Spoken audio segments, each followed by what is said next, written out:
Good morning students. आज हम Hindi revision के अंतर्गत संचयन का हामिद खां चैप्टर रिवाइज करेंगे। तो हामिद खां जो है वो पहले भी हमने ऑफलाइन क्लासेस में पढ़ा हुआ है, तो जिन्होंने नहीं ध्यान दिया वो इस वक्त ध्यान दे सकते हैं। तक्षशिला पाकिस्तान में आगजनी समाचार पत्र की यह खबर पढ़ते ही मुझे हामिद खां याद आया।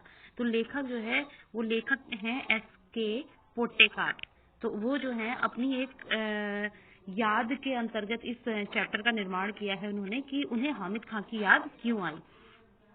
आगजनी मतलब होता है वहां पर आग लग गई थी। तो ऐसी एक उन्होंने समाचार पत्र में, एक न्यूज़पेपर में ऐसी खबर पढ़ी तो उन्हें एक हामिद खां नाम के व्यक्ति की याद आई। तो हामिद खां की जैसे उन्हें याद आई तो वो भगवान से विनती करते कि हे भगवान, मेरे हामिद खां की दुकान को इस आगजनी से बचा लेना। अभी 2 साल ही बीते थे। अब वो बता रहा है कि हामिद खां कौन था, कि मुझे उसकी याद क्यों आई। तब मैं तक्षशिला के पौराणिक खंडहर देखने गया था। एक ओर कड़कड़ाती धूप, दूसरी ओर भूख और प्यास के मारे बुरा हाल हो रहा था। रेलवे स्टेशन के करीब 1 मील की दूरी पर बसे एक गांव की ओर निकल पड़ा। तो कह रहे हैं कि पिछले 2 साल ही बीते जब मैं तक्षशिला यानी कि पाकिस्तान में है ना, तक्षशिला के पौराणिक खंडहर, पुराने जो खंडहर थे उन्हें देखने के लिए जो है 2 साल पहले लेखक वहां गया हुआ था।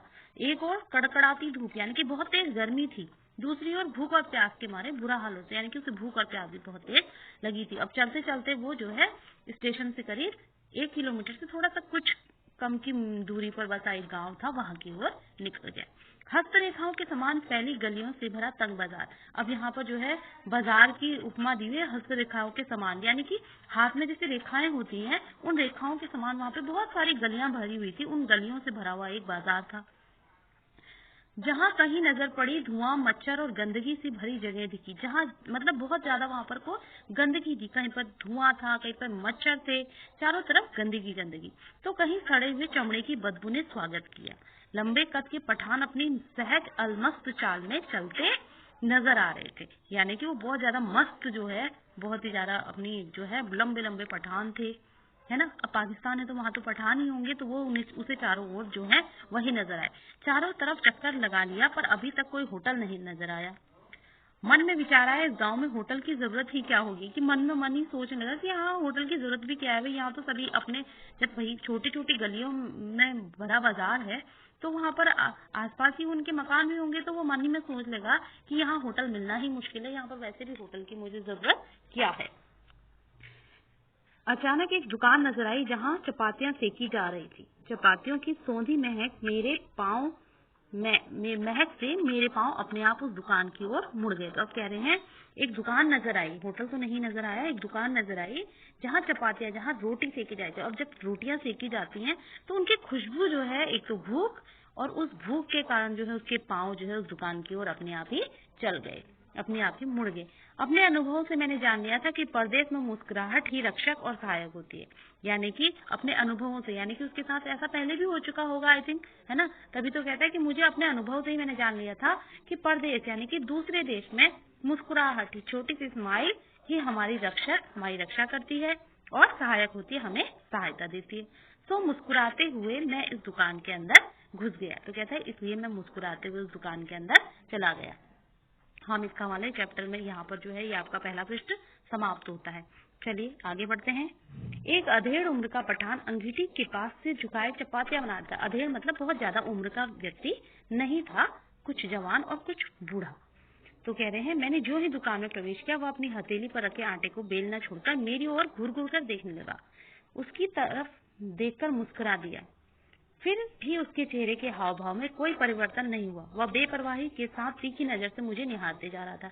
यानी कि अब जब वो उसकी दुकान में गया, क्योंकि चपातियों की खुशबू आ रही थी, तो जैसे ही उसने दुकान में प्रवेश किया तो वो जो पठान था वो उसे जो है आटे को बेलना छोड़ दिया उसने, क्योंकि वो रोटियां सेक रहा था तो उसके हाथ में क्या थी, आटे की लोई थी। उस लोई को उसने छोड़ दिया और वो एक तरफ से, एक टक से जो है उसे घूरने लगा। मैं खाने को कुछ मिलेगा, मैंने धीमी आवाज में पूछा, क्योंकि लेखक जो था वहां अनजान था, परदेश में था, परदेसी था, तो उसने धीरे से पूछा खाने को कुछ मिलेगा। चपाती और सालन है, वहां बैठ जाइए, उसने एक बेंच की तरफ इशारा करते हुए कहा। तो उसने कहा कि चपाती है और सालन है। सालन यानी कि गोश्त यानी कि मांस, ठीक है, या फिर गोश्त या सब्जी का मसालेदार शोरबा, ठीक है। तो उसने कहा कि भाई चपाती है और सब्जी की जगह पर सालन है। और उसने एक बेंच की तरफ इशारा करते हुए कहा। मैं बेंच पर बैठकर रुमाल से हवा करने लगा। मैंने दुकान के भीतर जाकर देखा, बेतरतीबी से लीपा हुआ आंगन, बेतरतीबी मतलब बिना किसी तरीके से, है ना, ऐसे भी कैसे भी लीप दिया था। धूल से सनी दीवारें और एक कोने में खाट पड़ी थी जिस पर एक दड़ियल बुढ़ा गंदे तकिए पर कोहनी टेके हुए हुक्का पी रहा था।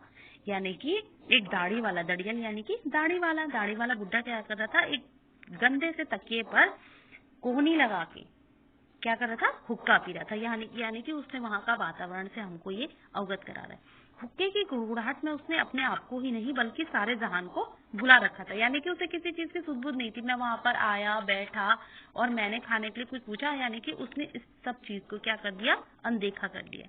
भाईजान कहाँ के रहने वाले हैं? चपाती को अंगारों पर रखते हुए उस अधेड़ उम्र के पठान ने पूछा। अब यानी कि अब उस दुकानदार ने किससे, लेखक से जो है जान पहचान बढ़ाने की कोशिश करी। उसने पूछा कि आप कहाँ के रहने वाले हैं? मालाबार के, मैंने जवाब दिया। उसने यह नाम नहीं सुना था। आटे को हाथ में लेकर गोलाकार बनाते हुए पूछा, यह हिंदुस्तान में ही है ना? हाँ, भारत के दक्षिणी छोर, मद्रास के आगे। क्या आप हिंदू हैं? हाँ, एक हिंदू घर में जन्म लिया है। तो लेखक ने जो है, अब यहाँ पे उनका वार्तालाप चल रहा है, बातचीत चल रही है कि क्या आप हिंदू हैं? जो हामिद खान नाम का जो दुकानदार है वो उनसे पूछता है। हाँ, मैंने एक हिंदू घर में जन्म लिया है।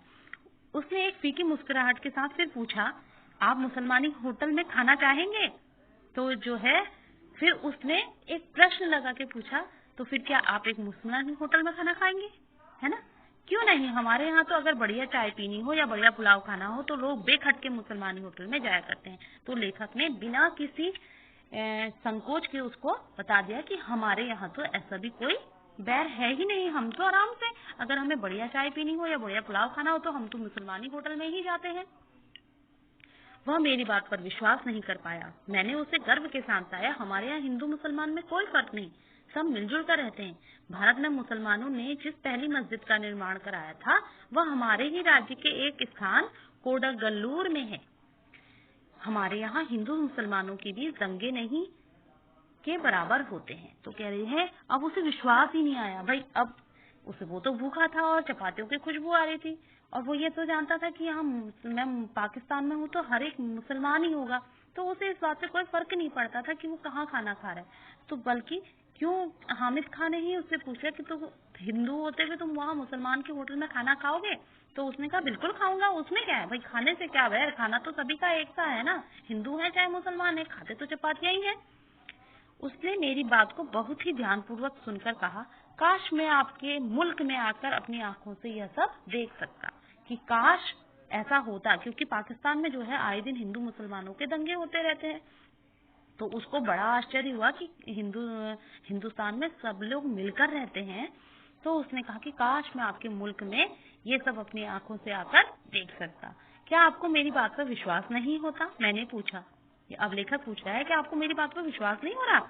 आप मुझे आपकी बात पर तो पूरा यकीन हो गया है, पर मैं इस पर ईमान नहीं कर सकता हूँ कि आप हिंदू हैं, क्योंकि यहाँ कोई भी हिंदू आपकी कही हुई बातों को इतने फक्र के साथ किसी मुसलमान से नहीं कह सकता।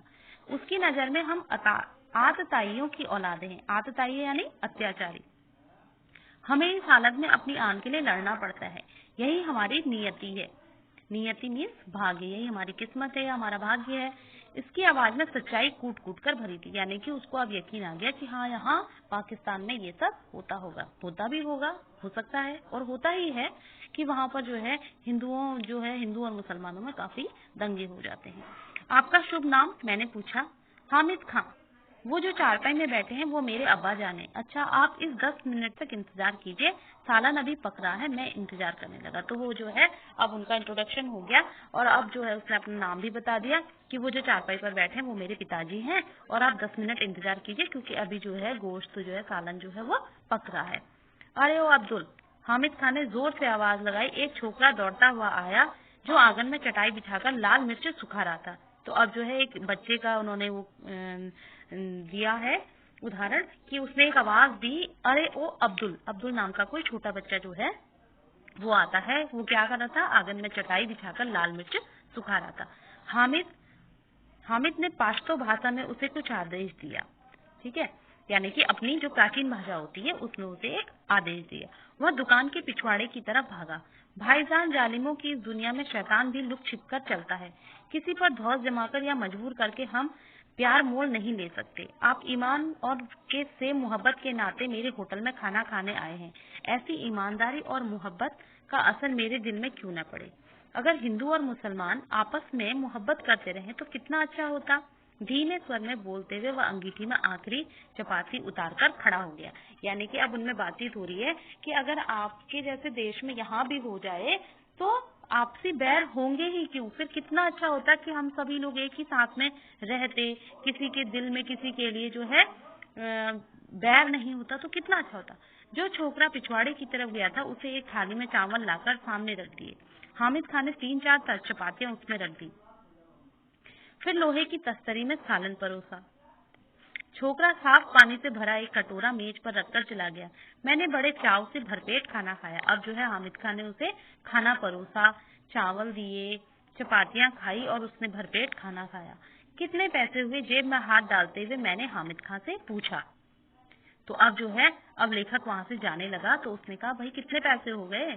मुस्कुराते हुए हामिद खान ने हाथ पकड़ लिया और बोला, भाईजान माफ कीजिएगा, पैसा नहीं लूंगा, आप मेरे मेहमान हैं। तो कहता है कि अब मैं आपसे पैसे तो बिल्कुल भी नहीं ले सकता क्योंकि आप जो है यहाँ पे पाकिस्तान में आए हैं, लेकिन हैं तो आप मेरे मेहमान। मेहमान नवाजी की बात अलग है, पर दुकानदार के नाते आपको खाने के पैसे लेने पड़ेंगे, आपको मेरी मोहब्बत की कसम। अब जो है लेखक कहता है मेहमान नवाजी एक अलग सी चीज है, दुकानदार तो आप हैं और मैं आपकी दुकान में जो है खाने के लिए आया हूँ और मैं एक ग्राहक हूँ, तो आपको मेरी जो है मोहब्बत की कसम है, आपको मेरे प्रेम का नाता है, आप जो है मेरे पैसे ले लीजिए। 1 रुपए के नोट को मैंने हामिद खां की ओर बढ़ाया। वह सकुचा रहा था। उसने वह रुपया लेकर फिर मेरे हाथ में रख दिया। तो कहता है कि उसने वो पैसा ले तो लिया, वो 1 रुपया, उस समय जो है 1 रुपए भी काफी कीमत थी, तो कहते हैं 1 रुपए में खाना खा लिया जाता होगा। आई थिंक तभी जो है लेखक ने उसको हामिद खां को 1 रुपया दिया। तो वो जो उसे लेने में संकोच कर रहा था, सकुचा मीन संकोच कर रहा था, तो उसने वह 1 रुपया लिया और दोबारा से मेरे हाथ में रख दिया। भाईजान, मैंने खाने के पैसे आपसे ले लिए हैं, मगर मैं चाहता हूँ कि आप ही के हाथों में रहे। कि कहता है कि आप ही के हाथों में रहे, मैंने आपसे ले लिए हैं, ऐसा समझिए कि मैंने आपके खाने के पैसे ले लिए। आप जब पहुंचे तो किसी मुसलमानी होटल में जाकर इस पैसे से पुलाव खाएं और तक्षशिला के भाई हामिद खां को याद करें। तो कहता है कि मैंने आपसे पैसे ले लिए हैं, ये बहुत ज्यादा जो है दोनों में बातें हुई कि तुम रख लो, और वो कहता है कि नहीं मैं नहीं रख सकता, तुम मेरे मेहमान हो, और ये सब बातों की बात सही बात है भाई। जब कोई बिजनेस करने बैठा है तो वो घोड़ा घास से थोड़ी दोस्ती करेगा, है ना। घोड़ा घास से दोस्ती करेगा तो फिर वो घोड़ा घास को नहीं खा सकता। यहाँ पर मैंने आपको इसका उदाहरण इसलिए दिया है कि वो एक दुकानदार है और वो ग्राहक से पैसे नहीं लेगा तो उसकी दुकान ही कैसे चलेगी। लेकिन हामिद खां का जो लेखक के साथ रिश्ता था वो दूसरा ही बन गया था, एक प्रेम का रिश्ता बन गया था। तो जो है वो उससे पैसे लेने में सकुचा रहा था। अब क्या करा, उसने पैसे तो ले लिए, लेकिन क्या करा, उसको वापस वो पैसे दे दिए और कहने लगा जब आप अपने देश में जाएं तो इसी पैसे से जो है आप किसी मुसलमानी होटल में खाना खा लेना और अपने इस भाई यानी कि हामिद खां को याद करना। वहां से लौटकर मैं तक्षशिला के खंडरों की तरफ चला आया, क्योंकि वो किस लिए गया था, वहां पे खंडरों को देखने गया था। उसके बाद मैंने फिर कभी हामिद खां को नहीं देखा, पर हामिद खां की वह आवाज, उसके साथ बिताई क्षणों की यादें आज भी ताजा हैं। उसे हामिद खां क्यों याद रहा, क्योंकि भाई हामिद खां एक ऐसा व्यक्ति था जिसने उसको क्या किया था, अन्नदाता बन के वहां पर भोजन खिलाया था, है ना। और उसकी इतनी तेज गर्मी हो रही थी, इतनी प्यासा वो था, चल चल के थक गया था, उसे कहीं होटल नहीं मिल रहा था।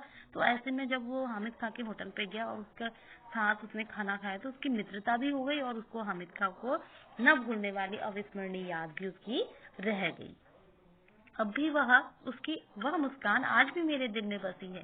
तक्षशिला के सांप्रदायिक दंगों की चिंगारियों की आग से हामिद और उसकी दुकान, जिसने मुझे भूखे को दोपहर में छाया और खाना देकर मेरी क्षुधा को तृप्त किया था, बची रहे। मैं यही प्रार्थना अब भी कर रहा हूँ। कहता है कि जैसे ही उसको हामिद खां की क्यों याद आ गई, क्योंकि वहां पर क्या हो गए थे, दंगे हो गए थे, आगजनी हो गई थी, तो उसको तुरंत जो है हामिद खां की याद आ गई। तो ऐसा होता है हमारी लाइफ में भी, कभी एक छोटी सी घटना होती है, उस घटना से जुड़ा कोई ना कोई कहानी या तथ्य होता है, तो वो हमें तुरंत याद आ जाता है।